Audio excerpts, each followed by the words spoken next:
VGM Monday.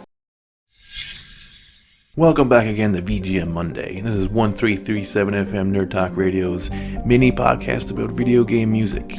This week we're going to be talking about the Teenage Mutant Ninja Turtles game for the NES. Originally released in 1989 and published by Ultra Games, this is a side-scrolling platformer game based on the hugely successful animated TV series of the time. If you were alive in the 80s or in the early 90s at any point, you obviously know how impossibly huge the Ninja Turtles were and how of course they would have a Nintendo game, because everything had a Nintendo game back in the 80s. More than likely, if you had a Nintendo, you either owned or at least played this game. This first Ninja Turtles game was a huge commercial success. It sold over like 4 million copies and became, I think, one of the best-selling NES games ever. I can remember playing it and renting it when I was a kid a little bit, and I found it pretty challenging. Like any NES game at the time, it was fairly difficult. I mean, it was hard to come across those pizza power-ups, and once you lost the turtle, he was gone for good and you couldn't get him back. Pretty difficult game. Respawning enemies, the whole shebang. I'm sure everyone remembers the infamous underwater bomb defusing level. And I think this game gets a bit of a bad rap nowadays. I think a lot of people look back on it and think,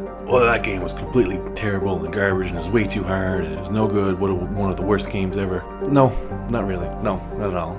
Very difficult, maybe at some points unfairly difficult, but one of the worst? No, not even by NES standards this is the worst. There's so much more just garbage that was on the NES. I mean, with like over 700, 800 titles, this is probably one of the top 50 you could probably pick up and play, to be honest. And since the music in this game is so awesome, because it is by Konami, I know what you're saying, you said it was published by Ultra Games, and it says right there in the box, Ultra, but I'll get back to that in a minute. The music in this game is so awesome that I decided to play 2 tracks this week, and because this first one is a little bit short. So we're going to go into this one track here, and then afterwards, I'm going to give you a little bit of Nintendo history and some cool Konami facts.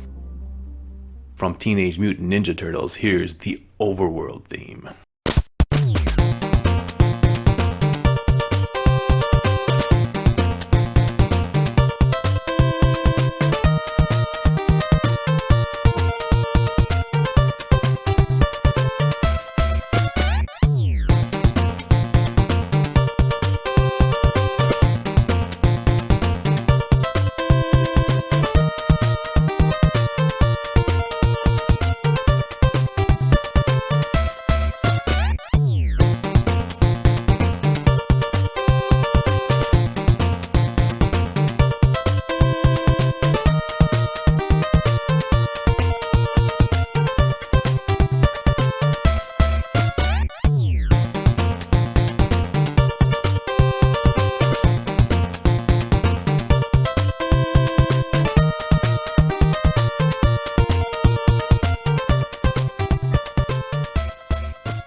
Wow, see, listen to those drums. See, that's how you can tell that it's a Konami. Because of those Konami drums, it's a very distinct sound. And here's a bit of Nintendo history, and why this game has been published by Ultra Games instead of Konami. So back in 1983, there was a video game crash.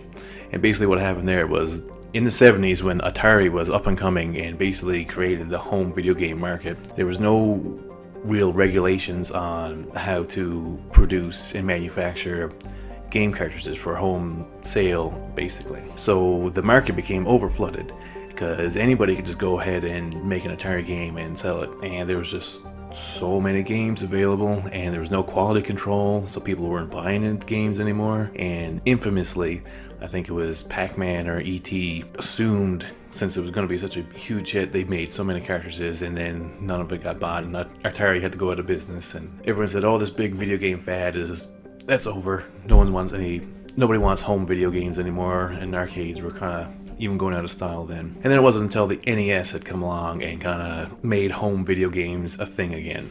But Nintendo of Japan and of America were really nervous of a second video game crash. So that's why you see the Nintendo quality seal of approval on all NES games. Any game released for the NES had to go through Nintendo and had to be licensed through Nintendo and approved, basically, so you couldn't just be putting out 10 or 20 crappy games a year. They even put a stipulation on the companies that they were only allowed to release, I think it was a max of 5 games a year. That's why companies like Konami and Capcom and the other ones had created ghost companies to kind of release more than their 5 a year, Konami created Ultra games. So Konami classics like Teenage Mutant Ninja Turtles and Metal Gear, all these other games were released not under Konami, even though it was Konami that had actually made them. They just released them under a different name so they can get out more games a year than the competition and make more money, basically. Although it's kind of weird thinking that the second tier company of Konami actually ended up releasing better games than most like proper game companies back in the day. From Teenage Mutant Ninja Turtles, here's Title Theme.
And Shredder is with him.